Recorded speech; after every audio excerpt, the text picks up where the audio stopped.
그 가운데 우리가 앞에 지금 5가지를 살폈는데요.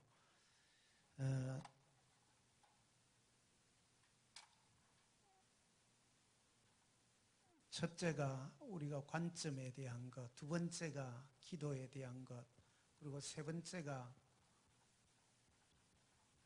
우선순위에 대한 것, 네 번째가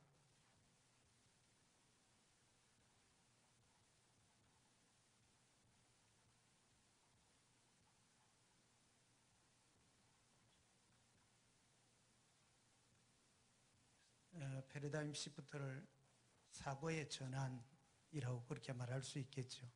그리고 우리가 5번째로 살폈던 것이 기대감에 대한 살폈습니다. 지난 시간에 우리가 살핀 대로 기대감이라고 하는 것이 특별히 민수기, 오늘 우리가 앞쪽에 일제는 안 했습니다. 13장에서 가데스 바니아에 도착했을 때 12정탐꾼을 파송하지 않습니까? 그들이 들어갔다 와서 보고할 때 10명의 정탐꾼이 눈에 보인 그 상황 그대로 자신들이 느끼고 가진 생각 그대로 그렇게 표현을 부정적으로 합니다. 그런데 요수아와 갈렙 두 사람은 믿음의 눈으로 바라보고 하나님의 약속을 붙들고 하나님이 우리와 약속하신 대로 함께 하시면은 저들은 우리의 밥이라고 그렇게 보고를 합니다. 그래서 우리가 지난 시간 5번째로 살폈던 피그말리온 신드롬이라고 우리가 함께 기대가면서 살펴드렸습니다. 피그말리온 신드롬은 양면을 지니고 있습니다. 이게 긍정적으로 예를 들어서 아이를 키우면서 너는 충분히 잘할 수 있어, 그렇게 아이에게 긍정적으로 힘을 불어넣고 꿈을 꾸게 하고 용기를 주고 이러면은 또 아이가 긍정적인 방향으로 이렇게 성장하고 잘 갈 수 있는 것입니다. 그런데 너는 안 돼, 너는 원래부터 알아봤어, 너는 원래 안 되는 애야, 뭐 이런 식으로 부정적으로 자꾸 이렇게 이야기하면 결국에는 그쪽으로 가버리고 만다고 하는 것입니다. 피그말리온이라고 하는 것은 그리스 신화에 나오는 이야기입니다. 피그말리온이 결혼을 하지 아니하고 조각을 하는 사람인데 자기를 위하여 조각을, 여인을 하나 조각합니다. 그런데 얼마나 잘 조각했던지 정말 그 속에 살아서 이렇게 튀어나올 정도로 정말 조각을 잘 한 것입니다. 근데 자기가 시간이 지날수록 이 자기가 조각을 해놓고도 조각상에게 마음이 빼앗길 정도로 그렇게 되어지죠. 나중에 아프로디테라고 하는 신 앞에 가서 자기가 속에 마음에 부은 것을 기도를 합니다. 이 여인이 나와 함께 살 수 있는 사람으로 바꿔달라고 그렇게 기도하죠. 아프로디테가 그 기도를 듣고 그 조각한 피그말리온이 조각한 그 여인을 갈라테이아라고 하는 여인으로 실제 사람으로 되도록 바꾸어주는 것입니다. 피그말리온이 자기가 조각해 놓은 것을 간절히 이런 정말 여인과 살았으면 좋겠다 싶을 정도로 그렇게 하니 결국에는 아프로디테 여신이 그걸 들어주었다는 이런 부분에서 나오는 피그말리온 신드롬이라고 하는, 우리는 보통 피그말리온 효과 이라면 긍정적인 꿈꾼 대로 이루어진다고 하는 이런 부분입니다만 양면성을 다 가지고 있습니다.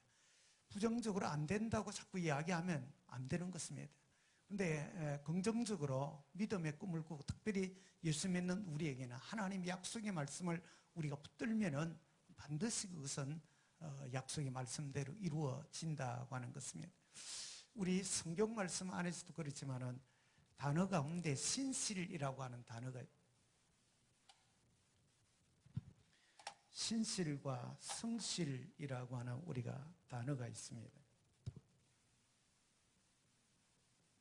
신실이라고 하는 단어는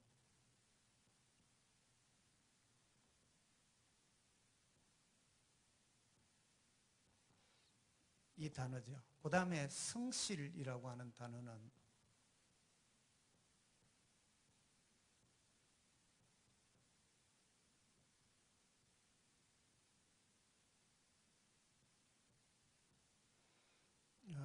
이 단어입니다. 이 신실이라고 하는 것은 사람 인자에다가 말씀 은자입니다. 사람이 한 말, 그것이 결국 열매, 우리가 열매 실자잖아요. 사람이 한 말, 그것이 열매를 맺는다. 오늘 우리가 부정적인 보고를 한 10명의 그 말을 여호와께서 들으시고 여호와께서 말씀하신 것이 바로 오늘 읽은 민수기 14장 28절입니다. 너희 말이 내 귀에 들린 대로 너희가 한 말 그대로 그것이 이루어질 것이다 하는 것입니다. 결국에는 그것이 1년을 저들이 하루를 1년으로 계산해서 40일 정탐하고 온 그대로 40년을 광야에서 헤매야 되어지는 그 모습을 봅니다. 그런데 성실이라고 하는 단어는 역시 말씀한 말씀 은자에 이룰 성자가 말씀이 이루어진다, 이루어졌다고 하는 것은 그래서 하나님의 약속이라고 볼 수 있습니다. 언약이라고 보통 우리가 표현을 하죠. 우리가 말씀이 이루어진 것은 하나님 말씀 언약입니다. 하나님의 언약이겠죠. 하나님의 약속하신 것도 반드시 그것은 열매를 맺는다고 하는 것입니다. 우리의 믿음이라고 하는 것이 뭐냐면은 이 양쪽 면이 다 속합니다. 우리가 믿음대로 말하고 우리가 그것을 그렇게 따라가면 그것도 우리가 이루어지지만은 하나님 백성들에게서는 약속에 성취되어진 하나님 말씀 그것을 붙들고 우리가 행하면은 반드시 그것이 열매를 맺게 되어져 있다는 것입니다. 그래서 이런 면에서 우리에게서 말하는 것도 예수 믿는데도 불구하고 부정적이고 사고방식이 늘 좋지 않는 이런 면만을 자꾸 보게 되어지고 이렇게 하면은 여러분들 예수를 똑같이 믿어도 다른 것입니다. 긍정적이고 우리가 좋은 부분들을 믿음의 어떤 관점에서 자꾸 이렇게 보기 시작하면은 결국 그렇게 되어져 가고 마는 것입니다. 그렇지 않으면 정반대 방향으로 갈 수밖에 없게 되겠죠. 그런데 이것은 우리가 어릴 때부터 훈련으로 인하여서 되어지는 부분이라고 여겨집니다. 그래서 아이들에게 현실을 보지 말고 현실 너머에 계신 하나님을 보아라. 하나님이 약속해 놓은 우리 현실과 우리가 뭐 과학이 어떻고 의술이 어떻고 무엇이 어떻고 아무리 세상이 그렇게 말하지만은 하나님이 이 모든 것을 지으셨고 통치하시고 여전히 하나님 모든 것을 공급하시고 하나님 그분이 인도하시는 분이다. 이것에 대한 믿음을 우리 자신도 가져야 되지만 우리의 자녀와 손들에게 우리가 가르치는 또 아이들에게 이것을 우리가 자꾸 심어주는 것입니다. 그것이 우리가 믿음이라고 하는 것입니다. 이런 믿음의 토대 위에 우리가 기대감을 가지면 반드시 그 일은 이루어지게 된다고 하는 것입니다. 이야기가 나왔어. 그런데 우리 그 첫째 아이가 그 태중의 아이를 가졌을 때에 복에 복을 더하사 그래서 이 태아 이름을 뽁뽁이라고 이름을 붙였어요. 복에 복을 더하사 그러니까 태중에 있는 아이를 뽁뽁이로 그렇게 이름을 지었대. 그래 뭐 자기들이 요즘 아이들은 그런 걸 또 잘 짓고 이렇게 하니까 둘째가 자기들은 복에 복을 더하사 이렇게 또 똑같이 하고 싶은데 복에 복을 축복이라고 했대. 축복이라고. 그런데 이 아이들이 축복이라고 했는데 이 아이가 둘째가 아이를 가졌는데 그 태중에 쌍둥이가 이렇게 생긴 거예요.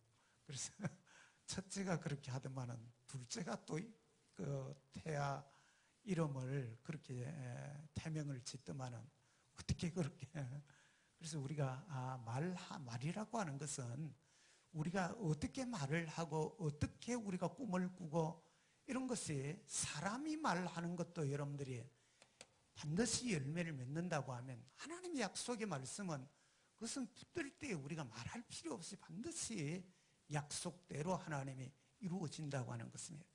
그래서 이런 부분에 있어서 우리가 오늘 이 현 시대가 포스트 모더니즘 시대가 되어져서 꿈을 잃어버린 세대가 되었습니다. 꿈을 잃었다는 말은 감사를 잃어버린 세대라는 것입니다. 기대감을 잃은 세대라는 것입니다. 그러다 보니까 아이들이 하는 이야기가 이구백이라는 말이 그런 식의 표현이 나오고 아이들이 그 표현한 것 자체가 부정적인 표현들을 할 수밖에 없는 그들은 눈에 보이는 것이 전부이기 때문에 그럴 수밖에 없는 것입니다. 그러나 눈에 보이는 것은 보이지 않는 것으로 말미암아 이 땅에 생겨났다는 이 사실을 우리 예수 믿는 사람들은 확신을 하고 이걸 붙들어야 되는 것입니다. 우리가 보이지 않지만은 보이지 않으시는 하나님이 말씀하심에 세상이 창조되어지고 모든 것이 운행되어지고 존재하고 있다고 하는 것입니다. 그래서 우리가 약속의 말씀을 늘 가까이 하고 약속의 말씀을 우리가 늘 이렇게 고백하고 우리가 암송하는 이런 삶이 우리에게 필요하다고 할 수 있겠습니다. 그 다음에 여섯 번째로 오늘 우리가 살피는 것이 팀워크의 훈련에 대한 것입니다.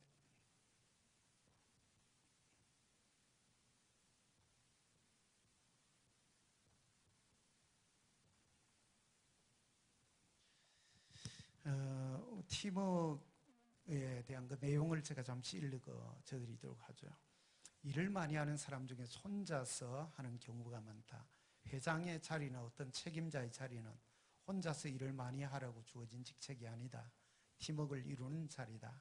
나 혼자의 승리보다 우리 모두의 승리가 되게 하고 나보다는 우리의 하나님을 함께 섬기는 삶이 되어야 할 것이다. 우리의 믿음이 we feeling의 신앙이 되어야 한다. 그렇습니다. 우리가 특별히 교회의 이제 지도자로 각자가 세워지면 리더의 위치에 있으면은 혼자 뭘 하려고 이렇게 하면은 결국에는 우선에는 잘 할 수 있을런지 모릅니다. 혼자 모든 것 치고 나가고 힘있게 이렇게 할런지 모르지만은 결국에는 그것은 팀워크를 공동체성을 흐트려 놓고 많은 그런 자리에 간다는 것입니다. 결국에는 우리가 더불어서 함께 가는 팀워크를 잘 이루어가기 위해서 그래서 우리가 내가 할 수 있지만은 함께 우리가 더불어서 같이 생각도 듣고 이렇게 조금 천천히 갈지라도 함께 우리가 모두가 이렇게 갈 수 있는 그 자세를 갖는 것이 우리가 필요하겠죠. 그래서 내가 맡아 있는 부서만을 생각하고 내 부서에 연초 같은 경우에는 내 부서의 교사들만 어떻든 좋은 사람 뽑아와서 이렇게 생각하는 것은 교회 전체를 생각하는 리더의 마음이 자세가 아닌 것입니다. 적절히 다른 부서를 우리가 생각하고 배려할 줄 알고 어떤 일들을 늘 추진하는 그것이 리더가 가지는 우리가 마인드가 되겠죠. 그래서 우리가 내가 한 것, 내 혼자, 내 자신의 어떤 부분만 잘 하면 될 것 같지만은 절대로 공동체는 따로따로 노는 것이 아닙니다. 이 사실을 우리가 철저하게 가져야 되어지는 부분입니다. 그 다음에 일곱 번째가 잠재력에 대한 부분입니다.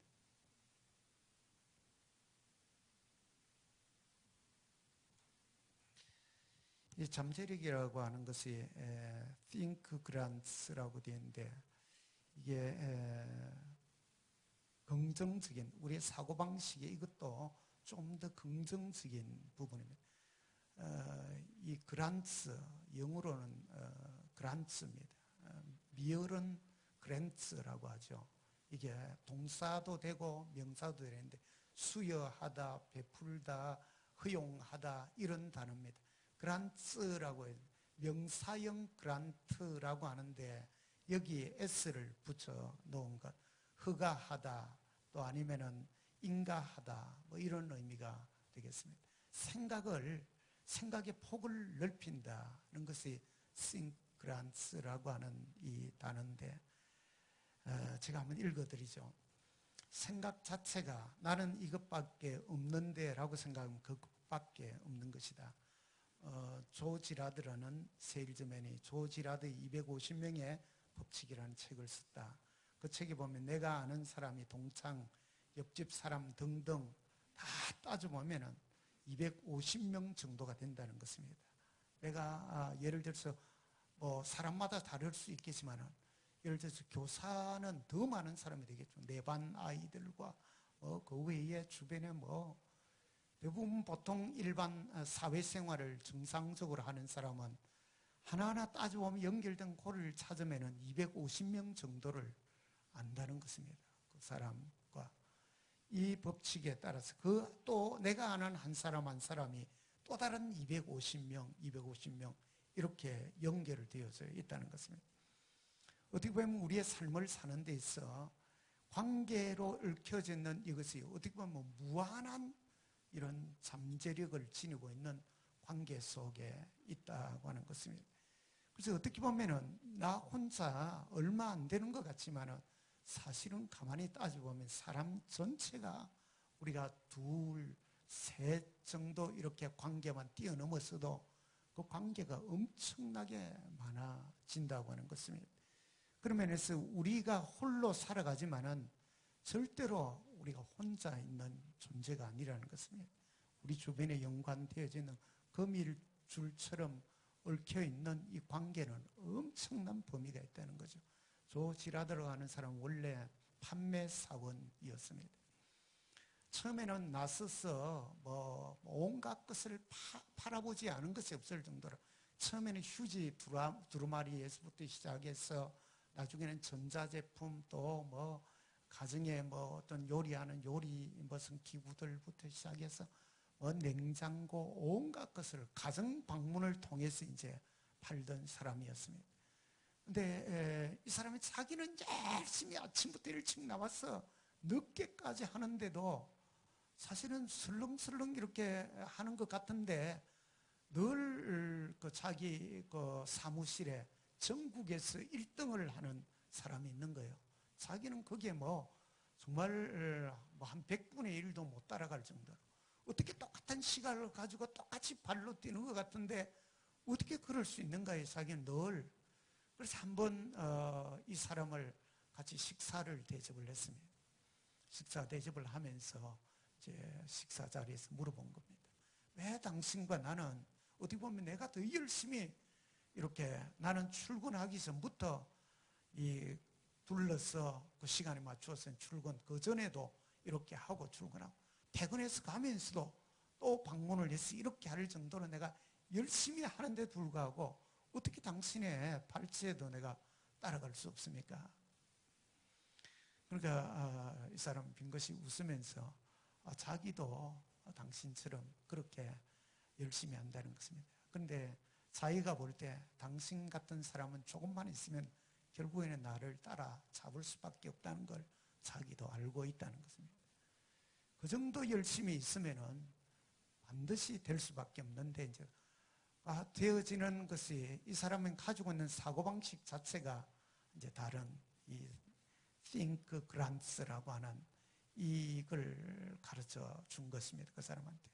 당신이 만나는 그 사람만으로 끝나는 것이 아니고 그 사람과 물건을 팔려고 시작하면 그 사람만 물건을 팔고 끝나는 거지만 그 사람 만나는 사람을 관계를 여러분 그 사람 만나는 한 사람 한 사람과 인간적 깊은 관계를 엮어나가면 그렇게 하다가 보면은 언젠가 물건이 팔리면 그 사람과 관계 맺혀진 또 다른 사람과의 연결이 이루어진다는 것입니다.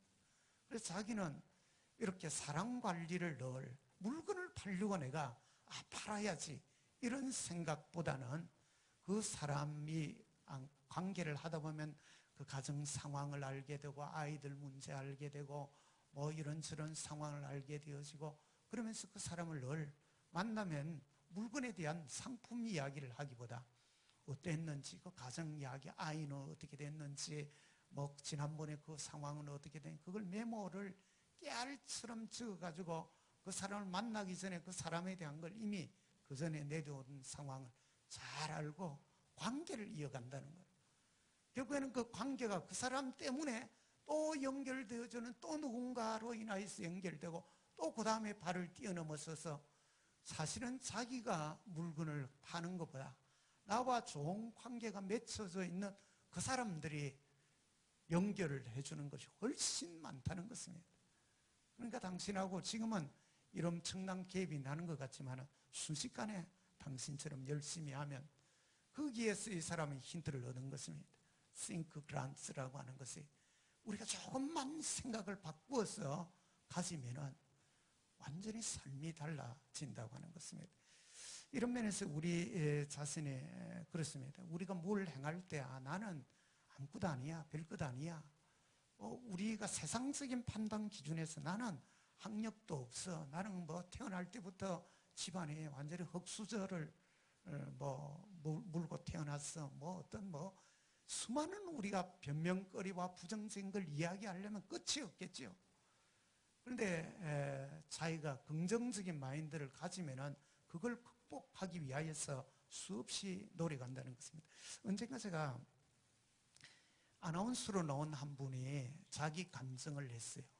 아나운서에 이제 들어가고 싶어서 자기가 입사 시험을 이제 시험은 잘 1차를 통과하고 이제 면접에 가서 3차인가 면접을 할 때에 매번 떨어지는 거예요.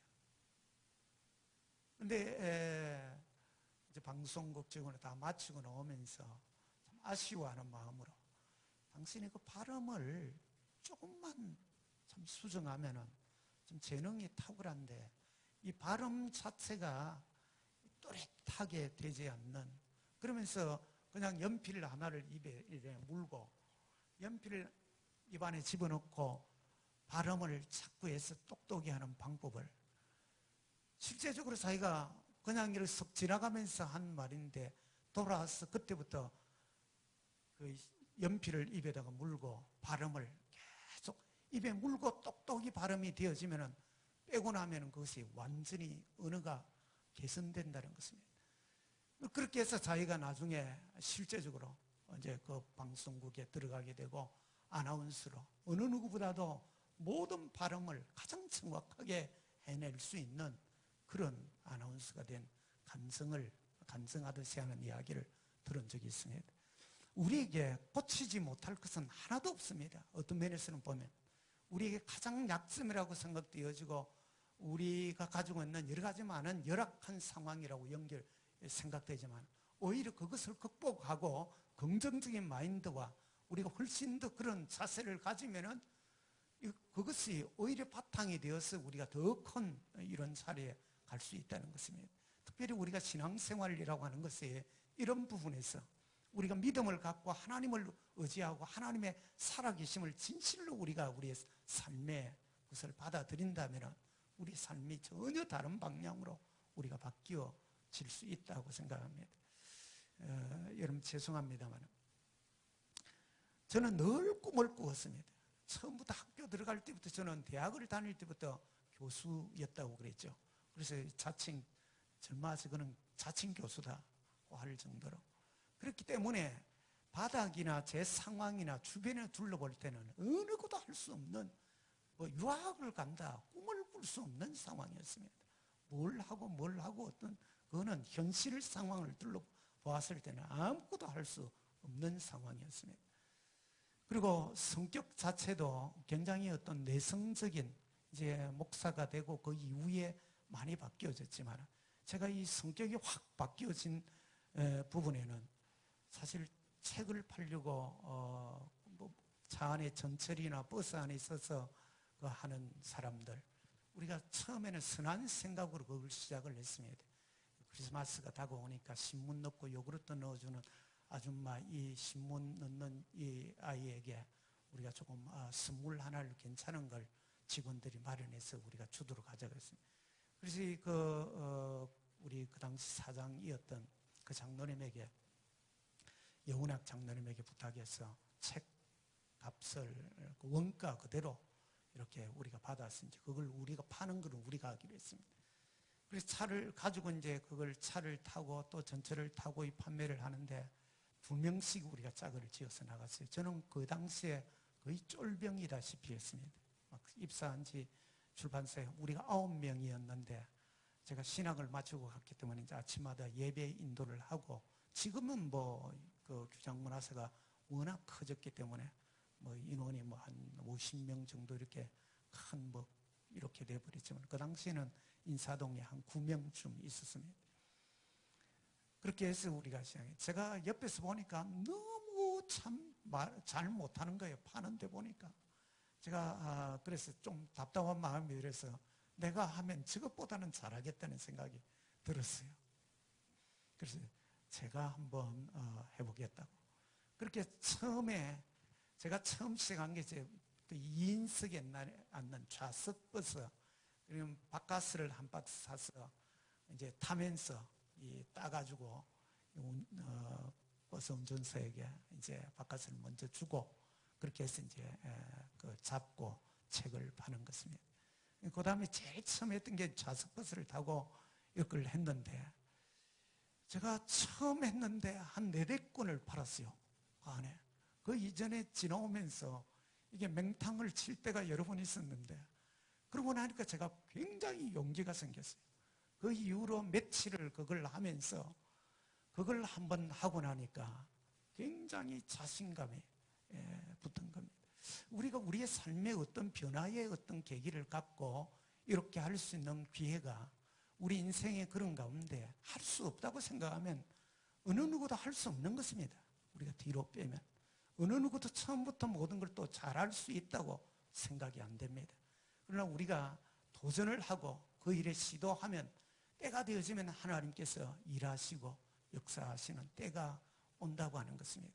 그래서 특별히 예수 믿는 자들에게서는 우리가 우리 아이들에게 꼭 긍정적인 우리가 효과만이 아니더라도 이 아이들에게 우리가 믿음으로 용기를 불어넣고 믿음을 심어주고 이 아이들의 꿈을 심어주고 특별히 그럴 수 있는 이유가 우리가 믿는 하나님이 살아계시기 때문에 그렇잖아요. 약속하신 이 말씀을 붙들면 순종하면 반드시 거기에 대한 하나님께서 함께 하심이 있기 때문에 우리가 이것에 대한 것을 분명히 심어주는 것들이 필요하다고 여겨집니다. 그 다음에 우리가 8번째로 살필 것이 자문하는 것입니다. 질문하는 것, 스스로에게. 스스로에게 우리가 늘 질문하는 삶, 이것은 굉장히 필요합니다. 다 읽어드리기보다 예를 하나 들죠. 한국유리의 그 회장이었던 최태섭 장로님. 한국유리 도자기하고 많이 나오잖아요. 그렇죠? 이 최태섭 장로님이 늘 아침에 일어나면은 스스로에게 늘 자문해서 묻는 것이 뭐냐면 나는 누구인가?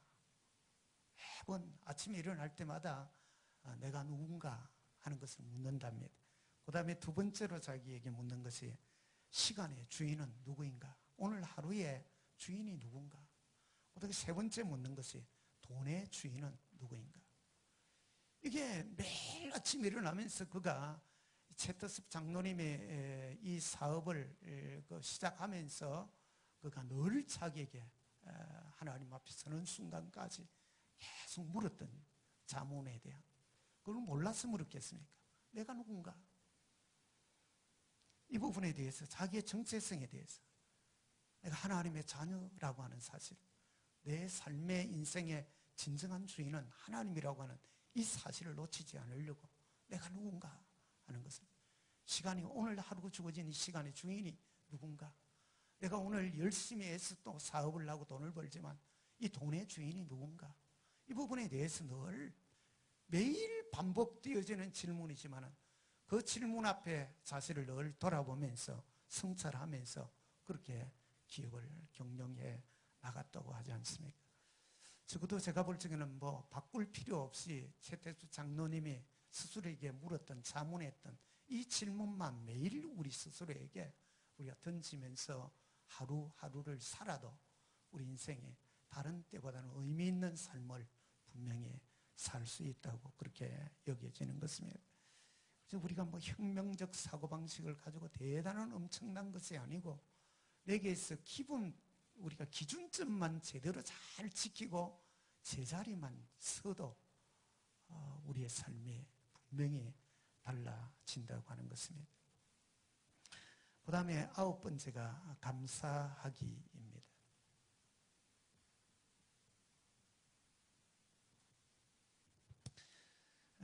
조금 전에 제가 말씀을 드렸습니다. 포스트 모던 시대에 잃어버린 것이 감사에 대한 것을 잃어버린 것입니다. 아마 코로나19 사태 이후에는 젊은 세대는 더더욱 그렇게 아마 되어질 것입니다.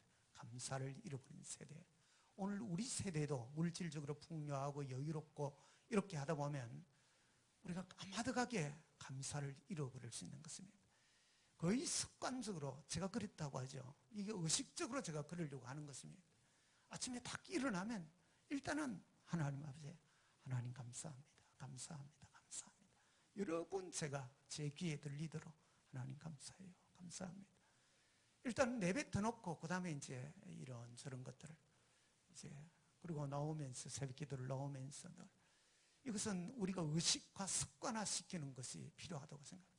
우리의 자신의 죄성은 감사를 잃어버리게 만들고 그렇게 못 살도록 우리를 자꾸 만들어가는 것입니다.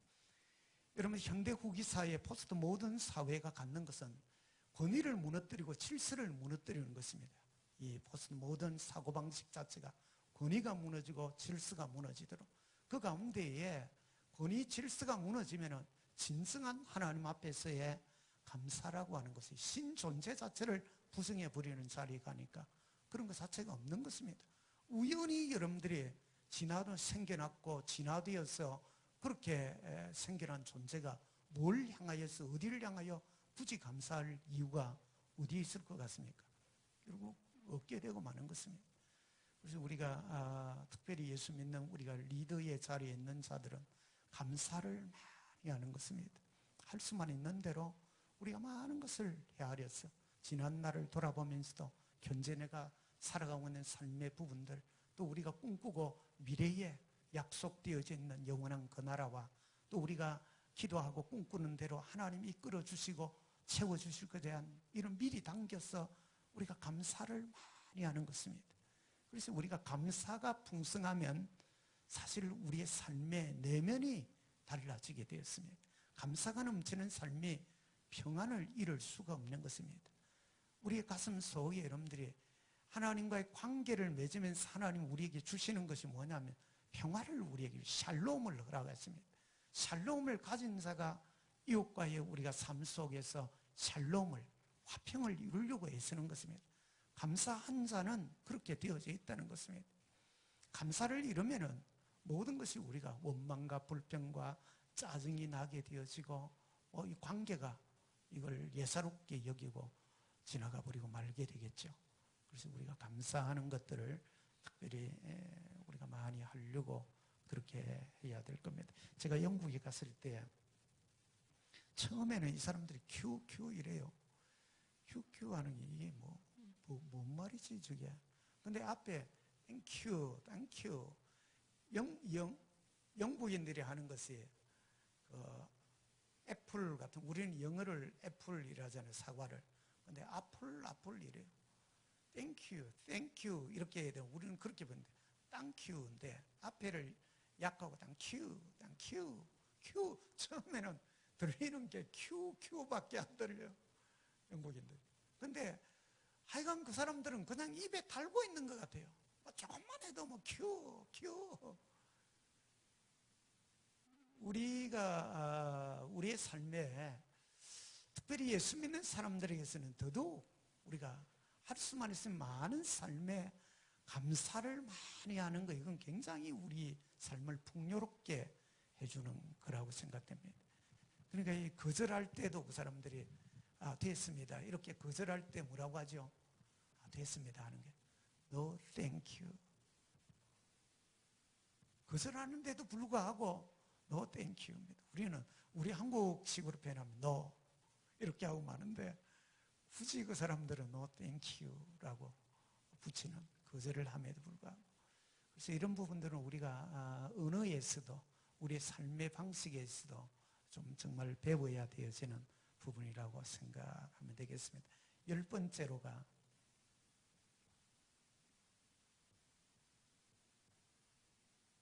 제자리 돌아오기.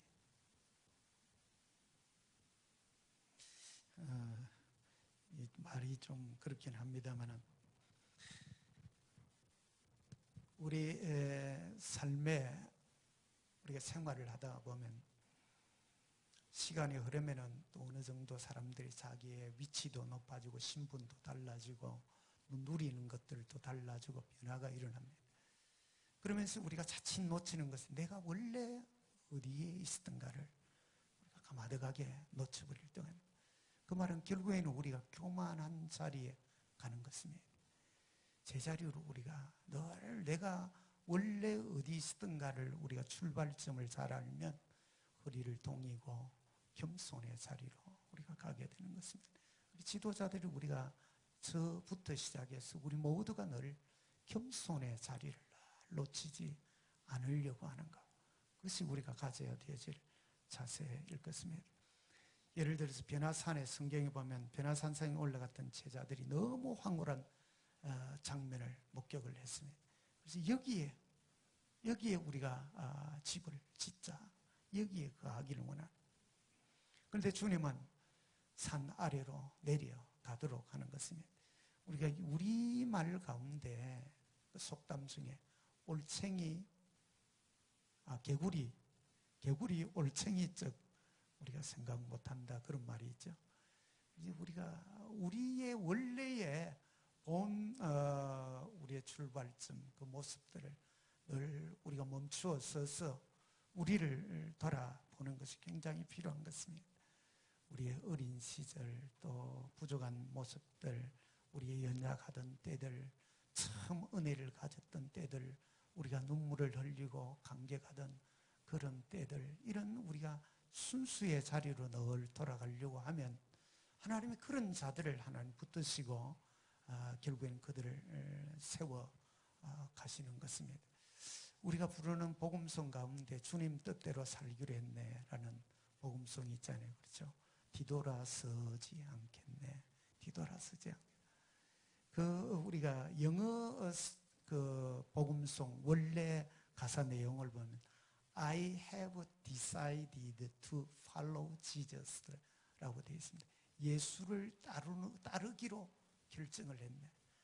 이 말이 주님 뜻대로 살기로 했네. 이 말은 예수님을 따르기로 내가 마음먹었다, 결심했다는 것입니다. 그래서 뒤돌아서지 않겠다는 건 No turning back, 옛 삶으로 돌아가지 않겠다, 옛 삶으로. 이런 의미들이 함께 담겨져 있다고 하는 것입니다. 그래서 우리 삶에 우리가 주님을 따르기로 참 각오하고 은혜 받고 출발했던 그 겸손의 자세, 그걸 늘 놓치지 않으려고 우리가 그런 마음 자세를 갖는 것이 우리가 정말 필요하다고 생각됩니다. 자칫 우리가 세월이 오르고 나이도 들고 누리고 가지는 것들, 신분도 직분도 이렇게 달라지면서 우리가 우리의 처음 가졌던 순전함들을 놓치는 그런 어리석음을 우리가 범하지 않도록 그렇게 해야 되겠습니다. 오늘은 이렇게 해서 10가지 우리가 그동안 살피고자 했던 것을 마무리를 짓도록 하겠습니다.